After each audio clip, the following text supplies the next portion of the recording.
दोस्तों जरा सोचो, आप एक बिल्कुल नॉर्मल इंसान हो, कोई बड़ी कंपनी के मालिक नहीं हो, कोई करोड़ों का बिजनेस नहीं करते, बस नौकरी करते हो, छोटी दुकान चलाते हो, खेती करते हो या घर के खर्च से थोड़ा-थोड़ा पैसा बचाकर बैंक में जमा करते रहते हो।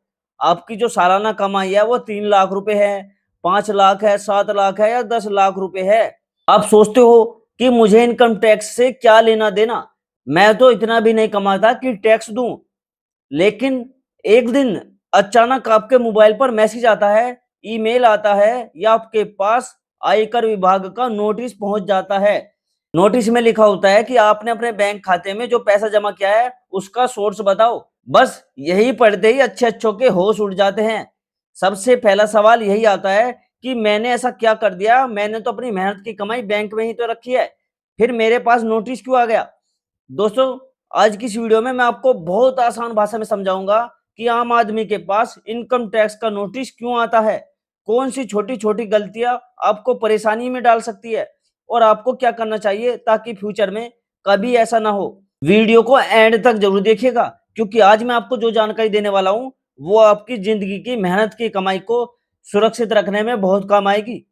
दोस्तों सबसे पहले एक बात हमेशा याद रखिए कि इनकम टैक्स जो विभाग है वो सिर्फ उन लोगों पर नजर नहीं रखता जो करोड़ों कमाते हैं। आज के समय में बैंकिंग सिस्टम इतना आधुनिक हो चुका है कि आपके खाते में होने वाले बड़े लेन देन की जानकारी ऑटोमेटिक रिकॉर्ड हो जाती है। इसका मतलब ये नहीं है कि आपने कोई गलत काम किया है, लेकिन यदि आपके खाते में कोई बड़ा कैश जमा होता है या कोई ऐसा लेन देन होता है जो आपकी इनकम के हिसाब से असामान्य लगता है, तो विभाग आपसे उसका सोर्स पूछ सकता है कि ये पैसा आया कहाँ से।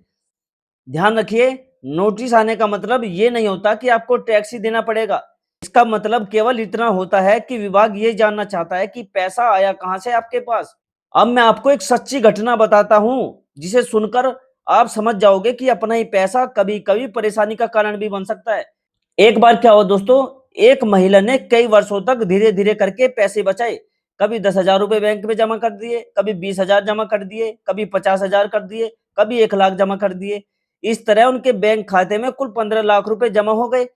बाद में उन्होंने सोचा कि एक प्रॉपर्टी खरीदते हैं, इसलिए बैंक से पूरे 15 लाख रुपए निकाल लिए। लेकिन किसी कारण से प्रॉपर्टी की डील नहीं हो पाई। पैसा लगभग 4 महीनों तक घर में रखा रहा। बाद में उन्होंने सोचा कि जब इस्तेमाल नहीं हो रहा पैसा तो फिर से इसे बैंक में जमा कर दूं। उन्होंने वही 15 लाख रुपए दोबारा अपने खाते में जमा कर दिए। उन्हें लगा कि यह तो उनका अपना पैसा है, इसमें क्या प्रॉब्लम हो सकती है। लेकिन कुछ टाइम बाद उनके पास इनकम टैक्स विभाग का नोटिस आ गया। नोटिस में पूछा गया कि आपके खाते में जमा किए गए 15 लाख रुपए ये कहां से आए। अब सोचिए, महिला घबरा गई। उन्हें लगा कि कहीं भारी टैक्स ना लग जाए, लेकिन असलियत ये थी कि विभाग को ये जानकारी चाहिए थी कि ये पैसा आया कहाँ से। महिला को अपने बैंक की स्टेटमेंट, निकासी का रिकॉर्ड और अन्य दस्तावेज देने पड़े। उन्होंने साबित किया कि यही वो पैसा है जो पहले उनके बैंक खाते में था, जिसे उन्होंने निकाला था और बाद में उपयोग न होने पर वापस जमा कर दिया। तब जाकर मामला शांत हुआ। इस घटना से दोस्तों हमें बहुत बड़ी सीख मिलती है कि अपना पैसा होने के बावजूद यदि आप बैंक से निकाल कर फिर नकद के रूप में जमा करोगे तो आपको उसका प्रमाण देना पड़ेगा। ठीक है, इस चीज का ध्यान रखना। दोस्तों यहाँ एक और बात समझो, जब पैसा आपके बैंक खाते में होता है तो उसका रिकॉर्ड बैंक के पास होता है, लेकिन जैसे ही आप उसे नकद निकाल लेते हो वो पैसा बैंकिंग सिस्टम से बाहर चला जाता है। बाद में जब वही पैसा नकद के रूप में दोबारा हम जमा करते हैं तो सिस्टम उसे एक नए कैश डिपॉजिट के रूप में देखता है कि ये नया पैसा है। उस समय ये साबित करना आपकी जिम्मेदारी बन जाती है कि ये पैसा किसी नए सोर्स से तो नहीं आया, बल्कि वही पुराना पैसा है। बहुत से लोग सोचते हैं कि यदि इस साल तो नोटिस नहीं आया तो अब कभी नहीं आएगा, लेकिन ऐसा बिल्कुल नहीं है। आपने आज कोई लेन देन किया और विभाग ने तुरंत तो आपसे कुछ नहीं पूछा, इसका मतलब ये नहीं है कि मामला समाप्त हो गया, शांत हो गया। कई बार 2 या 3 साल लग जाते हैं, उसके बाद भी आपके घर पर नोटिस आ सकता है। उस समय यदि आपके पास दस्तावेज नहीं होंगे तो आपको जवाब देना भारी पड़ जाएगा। और यही कारण है कि हर महत्वपूर्ण बैंक लेन देन का रिकॉर्ड सुरक्षित रखना बेहद जरूरी है। अब सवाल यहाँ पर यह आता है कि कौन कौन सी गलतियां लोगों को नोटिस तक पहुंचा देती है। देखो, पहली गलती तो है बड़ी रकम नकद में जमा करना। दूसरी गलती है बैंक से पैसा निकाल कर फिर उसे नकद रूप में जमा करना। तीसरी गलती है पैसे का रिकॉर्ड ना रखना। चौथी गलती है इनकम टैक्स समय पर ना भरना। और पांचवी गलती है अपनी घोषित इनकम है और जो बैंक लेन देन है उसमें अंतर होना। यदि आपकी इनकम बहुत कम दिखाई दे रही है, लेकिन खाते में आप बड़ी रकम जमा कर रहे हो, तो विभाग आपसे सवाल कर सकता है। अब आप सोच रहे होंगे कि इसका समाधान क्या है? देखो, समाधान तो बहुत सरल है। बैंक से बड़ी रकम तभी निकालो जब वास्तव में उसकी जरूरत हो। ठीक है, ये चीज ध्यान रखो। यदि पैसा किसी को देना है और संभव हो तो बैंक से सीधे ट्रांसफर कर दो, नगद मत निकालो। यदि नगद निकाल ही लिया है और बाद में वापस जमा करना पड़ रहा है, तो निकासी का रिकॉर्ड रखो या उसका कारण सुरक्षित रखो। जैसे बैंक स्टेटमेंट जो है वो डाउनलोड कर लो। अगर आपने बैंक में पैसा जमा करते हो, तो आप क्या कर सकते हो, आप जो आपको पर्ची मिलती है या चेक मिलता है, उसकी फोटो कॉपी या एक कॉपी अपने पास रख सकते हो। यदि आपने किसी प्रॉपर्टी खरीदने के लिए आपने पैसा निकाला था, तो उससे संबंधित दस्तावेज भी संभाल कर रखो। यदि पैसा किसी रिश्तेदार से मिला है, तो उसका प्रमाण रखो। और सबसे महत्वपूर्ण बात, अपना इनकम टैक्स समय पर भरते रहो। यदि आप कोई बिजनेस करते हो और जो आपका पर्सनल सेविंग अकाउंट है, उसमें भारी बिजनेस लेन देन करने से बचो। बिजनेस के लिए अलग करंट अकाउंट होता है, उसे खुलवा लो।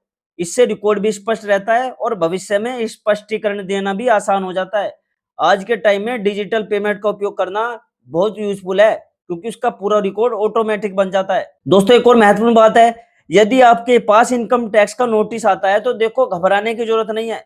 नोटिस का मतलब ये नहीं है कि आपने गलती की है या आपको टैक्स देना ही पड़ेगा। सबसे पहले नोटिस को ध्यान से पढ़ो। उसमें पूछा गया जो प्रश्न है वो समझो कि क्या पूछा गया है। समय सीमा को देखो। फिर जो उसमें आवश्यक कागज मांगे गए हैं वो इकट्ठा करो। और यदि जरूरत हो तो किसी योग्य सीए के पास चले जाओ या किसी जो टैक्स विशेषज्ञ है उसकी सहायता ले लो। समय पर सही जवाब देने पर अधिकांश मामलों में समस्या आसानी से सुलझ जाती है। ठीक है, यदि आपको नहीं पता, मैं आपको एक गोल्डन रूल बताता हूं जिसे हमेशा याद रखना। अपना पैसा होना पर्याप्त नहीं है, उस पैसे का रिकॉर्ड होना सबसे ज्यादा इंपॉर्टेंट है। यही एक नियम, और यही जो एक नियम है आपको भविष्य में बड़ी से बड़ी परेशानी से बचा सकता है। आज का जो डिजिटल जमाना है, उसमें हर महत्वपूर्ण का जो आप बैंक में लेन देन कर रहे हो उसका रिकॉर्ड रखो। आज का जो डिजिटल युग है उसमें हर महत्वपूर्ण बैंक लेन देन का डेटा सुरक्षित रहता है। इसलिए आपको भी अपने दस्तावेज व्यवस्थित रखने चाहिए, संभाल कर रखने चाहिए। तो दोस्तों, इस पूरी वीडियो का सार यही है कि बैंक में पैसा जमा करना गलत नहीं है, बैंक से पैसा निकालना भी गलत नहीं है, और बाद में वही पैसा दोबारा जमा करना भी गलत नहीं है। लेकिन यदि आप ऐसा करते हो तो आपके पास उसका स्पष्ट रिकॉर्ड और उचित कारण होना चाहिए। यदि रिकॉर्ड सही है तो नोटिस आने पर भी आपको चिंता करने की जरूरत नहीं है। लेकिन यदि आपने कोई दस्तावेज संभाल कर नहीं रखे, तो अपना ही पैसा साबित करने में आपको मुश्किल होगी। उम्मीद करता हूं दोस्तों आज की जानकारी आपको उपयोगी लगी होगी। अगर दोस्तों वीडियो थोड़ी भी इंफॉर्मेटिव लगी हो तो वीडियो को लाइक कीजिए, चैनल को सब्सक्राइब कीजिए और इस वीडियो को ज्यादा से ज्यादा लोगों तक भेजो, क्योंकि भारत में हर बिजनेसमैन के लिए ये वीडियो बहुत इंपॉर्टेंट है। कोई छोटा मोटा जो बिजनेस करते हैं उनके लिए तो और भी महत्वपूर्ण है। ठीक है। और दोस्तों, क्या आपको भी कभी नोटिस मिला है या आपके किसी पड़ोसी को कभी नोटिस मिला है? मुझे कमेंट में जरूर बताना।